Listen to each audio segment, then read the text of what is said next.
पहला अटेम्प्ट में आप सफल हुए हैं? जी, मैं पहले अटेम्प्ट में सफल हुई थी। 69वीं में मेरा पहला अटेम्प्ट था, जिसमें मुझे लेबर इन्फोर्समेंट ऑफिसर, श्रम प्रवर्तन पदाधिकारी का पद मिला। मैं अभी उसी पद पर पदस्थापित हूँ। और 70वीं में मेरा एसडीएम पे चुनाव हो गया, तो अभी मेरा ये दूसरे अटेम्प्ट में दूसरा पोस्ट मुझे मिल गया। कैसे संभव कर दिए? किसी को एक नहीं होता है, आप दो दो बार बीपीएससी क्रैक कर दिए। रिजल्ट आने वाला था, उस समय माइंड में क्या चल रहा था आपको? रिज़ल्ट आने वाला था तो मुझे लग रहा था काफ़ी लेट हो गया, जल्दी आना चाहिए रिज़ल्ट। ऐसे सिलेक्शन का मुझे पूरी उम्मीद थी कि सिलेक्शन होगा और इसी सर्विस के अंदर होगा। रैंक की उम्मीद नहीं थी। जी। 25 रैंक का उम्मीद नहीं था, जी नहीं। लेकिन अच्छी रैंक का उम्मीद था, लेकिन 25वां और पहले ही पेज पे मेरा नाम आ जाना, इसकी उम्मीद नहीं थी। कैसे मोटिवेट करते थे, गाइड करते थे बिटिया को? मैंने अपने बच्चों को फ्री छोड़ रखा था और उन्हें कहा था कि ये तुम्हारा जो कैरियर है वो पढ़ने के बाद इस तरह का कैरियर होगा। जी का नाम क्या है? मेरे पिताजी का नाम संजय कुमार भारती है और ये अभी पथ निर्माण विभाग में चीफ इंजीनियर, मुख्य अभियंता के तौर पे पदस्थापित है। तो सबसे बड़ा मोटिवेशन तो आपके पिताजी से ही मिला। जी, पिताजी की सरकारी नौकरी थी, तो मुझे लगा कि हाँ, आपको कई अवसर मिलते हैं लोगों की सेवा करने के लिए, तो उसको देख करके मैं काफ़ी प्रेरित हुई। मेरा नाम शुभम कुमार है। आप स्पीड बिहार चैनल पर ये वीडियो देख रहे हैं। जब से बीपीएससी का रिजल्ट आया भैया, तब से लड़की का दबदबा है। हमारे साथ एक और कैंडिडेट हैं जिनका रैंक है 25 और पद जो मिला है एसडीएम का पद मिला बीपीएससी क्रैक करके। जानते हैं कितना प्रयास में इन्होंने सफलता हासिल की। सबसे पहले बहुत बहुत बधाई हो। Thank you. क्या नाम है? प्रीतिशा। प्रीतिशा। जी। कौन सा एग्जाम क्वालिफाई किया है? 70वीं बीपीएससी भी क्वालिफाई किया था, 69वीं भी मैंने क्वालिफाई किया था। 17वीं में कौन सा रैंक है आपका? 25वां। 25। जी। अच्छा, क्या पोस्ट मिला है? बिहार एडमिनिस्ट्रेटिव सर्विस में चयन हुआ है मेरा। एसडीएम। SDC/SDM। अच्छा, जी। उम्मीद था। जी बिल्कुल। कितने दिन से तैयारी करते थे इसके लिए? ज़्यादा दिन से नहीं, मैंने यूपीएससी की पहले तैयारी की थी। उसके बाद फिर 2024 में मैंने 69वीं का अटेम्प्ट दिया, तो उसमें भी मेरा चयन हो गया था as a labour enforcement officer. फिर 70वीं जब मैंने दिया तो काफ़ी अच्छे रैंक से मेरा सिलेक्शन हो गया और बिहार एडमिनिस्ट्रेटिव सर्विस मुझे मिल गया। सबसे बड़ा मोटिवेशन आपके लिए क्या था बीपीएससी क्रैक करने के लिए? सबसे बड़ा मोटिवेशन यही था कि मेरा यूपीएससी में नहीं हो रहा था और मुझे चाहिए था, मतलब एक अपने लिए। तो ऐसे भी मेरे अंदर सर्विस की काफ़ी भावना थी, तो मैंने बीपीएससी को भी एक प्रयास देने का अवसर प्रदान किया। फिर मैंने बीपीएससी अटेम्प्ट किया और बीपीएससी मैंने क्रैक कर दिया। इस सफलता का श्रेय किनको देना चाहते हैं? एसडीएम बने हैं आप। जी, इस सफलता का श्रेय मैं अपने फैमिली, फ्रेंड्स और सबसे ज़्यादा मैं खुद को देना चाहती हूँ, क्योंकि मेरा ही वो एक पैशन रहा है पढ़ाई के प्रति। स्कूल टाइम से ही मैं पढ़ाई में थोड़ा सा अव्वल आई हूँ, तो मेरा जो एकेडमिक एक इंक्लिनेशन रहा है, मुझे लगता है सबसे बड़ा फैक्टर वही रहा है। कितने घंटे पढ़ाई करते थे, लोग जानना चाहते हैं। मैं कभी घंटे गिन करके मैं कभी नहीं पढ़ती थी। मुझे जब रहता था अपने पीक टाइम में, जो कि मॉर्निंग का टाइम रहता, फर्स्ट हाफ, जब इंसान में सबसे ज़्यादा एनर्जी रहता, मैं उस टाइम ज़्यादा से ज़्यादा मैं पढ़ाई का कोशिश करती थी कवर करने का, और उसके बाद फिर सेकेंड हाफ में जितना हो पाता था मैं उतना कर लेती। कभी मैंने घंटे नहीं गिने। अच्छा, एसडीएम बने हैं बिहार में या कहीं भी करप्शन ज़्यादा बढ़ गया है, इसको लेकर क्या सुधारेंगे?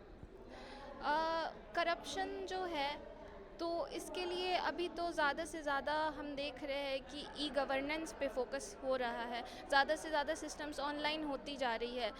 जीएसटी, जैसे कि स्टेट टैक्स असिस्टेंट कमिश्नर का एक पोस्ट था, तो जीएसटी का ऑनलाइन फाइलिंग का सिस्टम आ चुका है। अभी सब रजिस्ट्रार के भी ऑफिस में अब ऑनलाइन रजिस्ट्रेशन की भी सिस्टम आ रही है। तो मुझे लगता है करप्शन धीरे धीरे कम होगा जैसे जैसे हम लोग ई गवर्नेंस की ओर ज़्यादा बढ़ेंगे। अच्छा, आप बीपीएससी क्रैक करके एसडीएम बने। आपके पिताजी क्या करते हैं? सबसे पहले तो ये बताइए, आपके पिताजी का नाम क्या है? मेरे पिताजी का नाम संजय कुमार भारती है और ये अभी पथ निर्माण विभाग में चीफ इंजीनियर, मुख्य अभियंता के तौर पे पदस्थापित है। तो सबसे बड़ा मोटिवेशन तो आपके पिताजी से ही मिला। जी, पिताजी की सरकारी नौकरी थी, तो मुझे लगा कि हाँ, आपको कई अवसर मिलते हैं लोगों की सेवा करने के लिए, तो उसको देख करके मैं काफ़ी प्रेरित हुई। जो स्टूडेंट तैयारी करते हैं 71वीं या 72वीं की, उन स्टूडेंट को क्या सजेस्ट करेंगे? जो भी स्टूडेंट्स तैयारी करते हैं, देखिए, सपना देखना बहुत बहुत अच्छा माना जाता है और सबको सपना देखने की इजाज़त है, लेकिन उस सपना को हासिल करने के लिए आपको कड़ी मेहनत करनी पड़ेगी। तो इसके लिए आप मेंटली प्रिपेयर्ड हो जाए कि मुझे अनुशासन से अपना ज़िंदगी जीना है और मुझे कड़ी मेहनत करनी है। और सबसे इनिशियल तौर पे, इनिशियल स्टेजेस पे आप अपने कॉन्सेप्ट्स को बिल्कुल अच्छा रखें। कॉन्सेप्ट्स बिल्डिंग जो शुरू में हो जाएगा वो बाद में काफ़ी काम देगा, और बाद में जैसे जैसे एग्ज़ाम्स पास आएंगे तब आपको फैक्चुअल चीज़ें पे भी कमांड करनी है। तो ये मेरा सजेशन रहेगा स्टूडेंट्स को। पहला अटेम्प्ट में आप सफल हुए हैं? जी, मैं पहले अटेम्प्ट में सफल हुई थी। 29वीं में मेरा पहला अटेम्प्ट था, जिसमें मुझे लेबर इन्फोर्समेंट ऑफिसर, श्रम प्रवर्तन पदाधिकारी का पद मिला। मैं अभी उसी पद पर पदस्थापित हूँ। और 70वीं में मेरा एसडीएम पे चुनाव हो गया, तो अभी मेरा ये दूसरे अटेम्प्ट में दूसरा पोस्ट मुझे मिल गया। कैसे संभव कर दिए? किसी को एक नहीं होता है, आप दो दो बार बीपीएससी क्रैक कर दिए। जी, इसके लिए ये था कि बीपीएससी में सबसे ज़्यादा जो रोल प्ले करता वो मेंस रहता। जो मेंस रहता उसका मार्क्स जुड़ता है, इंटरव्यू का मार्क्स जुड़ता है। तो मेंस की तैयारी बहुत अच्छे से करें। अगर आप मेंस की तैयारी अच्छे से करते हैं और मेंस में काफ़ी अच्छा कमांड रखते हैं तो आपका अच्छा रैंक सुनिश्चित है। अच्छा, एसडीएम बने हैं, लोग जानना चाहते हैं इनका सैलरी कितना होता है, मालूम है? सैलरी का तो मुझे अभी आइडिया नहीं है। मैं अभी लेवल 7 पे पदस्थापित हूँ। लेबर इन्फोर्समेंट ऑफिसर एक लेवल 7 का पद है, तो वहाँ मुझे इन हैंड लगभग 70 प्लस मिल जाते हैं। तो ये लेवल 9 है, तो लगभग डिपेंड करता है आपका डियरनेस अलाउंस या फिर हाउस रेंट अलाउंस वगैरह पे भी। पटना है तो पटना में ज़्यादा है, अभी मैं पटना में पोस्टेड हूँ। तो जहाँ पे जो भी पोस्टेड है तो उस पे डिपेंड करता है आपका सैलरी। उम्र कितना हो रहा है? हालांकि पूछना नहीं चाहिए था, उम्र कितना हो रहा है आपका? उम्र मेरा 27 27, 26 27, हाँ। 26-27 साल की लड़की एक एसडीएम बन गए, इसका फीलिंग कैसा हो रहा है? अच्छा है। मैं अभी अपने जीवन में मुझे और भी बहुत कुछ करना है, यहाँ पे रुकना नहीं है। जी। तो बस यही। तो आप जो है यूपीएससी में 2 बार असफल हो गए, बीपीएससी दिए, एसडीएम बन गए। अब एसडीएम बन ही चुके हैं, तो क्या लग रहा है, आप बीपीएससी छोड़ के यूपीएससी का भी तैयारी करना चाहिए आपको? जी बिल्कुल, क्योंकि अभी बिहार एडमिनिस्ट्रेटिव सर्विस है, तो कल को इसका करियर जो रहेगा वो इंडियन एडमिनिस्ट्रेटिव सर्विस का रहेगा। तो इससे मैं काफ़ी प्रेरित होती हूँ कि मैं इंडियन एडमिनिस्ट्रेटिव सर्विस का भी एग्ज़ाम्स दूँ, ताकि करियर में एक तरह से 10-15 साल का जंप हो जाए। जी। जो लोग तैयारी करते हैं, बहुत सारे स्टूडेंट गलत करते हैं, उन स्टूडेंट को आप क्या सजेस्ट करेंगे, कौन कौन सी गलती बीपीएससी निकालने के लिए ना करें? गलती के तौर पे मुझे लगता है प्रीलिम्स पे लोग फोकस करते हैं तो काफ़ी डर जाते हैं प्रीलिम्स स्टेज से। तो पीवाईक्यू को आप बिल्कुल एज अ बाइबल आप पढ़े पीवाईक्यू को। और एक अगर कोई क्वेश्चन आया है बीपीएससी का ऑलरेडी, तो उससे रिलेटेड आप सब कुछ पढ़ ले। जैसे कि उदाहरण के तौर पे अगर ब्लू रिवॉल्यूशन के बारे में पूछता, तो आप उसके तरीके के सारे रिवॉल्यूशंस देख ले। पिंक रिवॉल्यूशन देख ले, गोल्डन रिवॉल्यूशन देख ले, और भी बहुत तरह के कलर्स हैं, उन सब को देख ले। तो ये तरीका है पीवाईक्यू एनालिसिस करने का और पीवाईक्यू के बेसिस पे पढ़ाई करने का। पहला ये है। दूसरा गलती स्टूडेंट्स ये करते हैं कि मेंस के लिए अच्छे से आंसर्स प्रैक्टिस नहीं करते, अपने स्पीड पे काम नहीं करते। आप 1-2 गोल्डन रूल लेके जाए मेंस एग्ज़ाम में। पहला तो आपको क्वेश्चन नहीं छोड़ना, एक भी क्वेश्चन नहीं छोड़ना, टाइम मैनेजमेंट बहुत अच्छे से करना। दूसरा ये है कि आपको क्वेश्चन के डिमांड को फुलफ़िल करना। और तीसरा ये है कि आपको जो भी है डीआई को आपको अच्छे से प्रैक्टिस करके जाना है, ताकि डीआई आपका एग्ज़ाम में गलत ना हो। जब रिजल्ट आने वाला था, उस समय माइंड में क्या चल रहा था आपको? रिज़ल्ट आने वाला था तो मुझे लग रहा था काफ़ी लेट हो गया, जल्दी आना चाहिए रिज़ल्ट।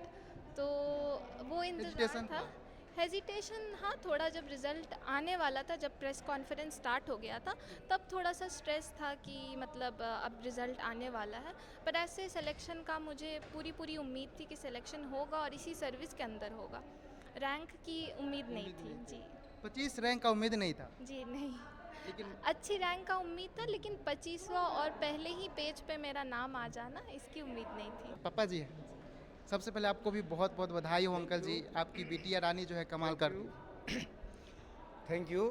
आपको आपके चैनल के माध्यम से जो लोग भी हमें सुन रहे हैं उन सबको भी मेरा मुबारकबाद है। और बच्चे जब कुछ करते हैं तो निश्चित रूप से माँ बाप का सीना जो है चौड़ा होता है, इसमें कोई दो राय नहीं है।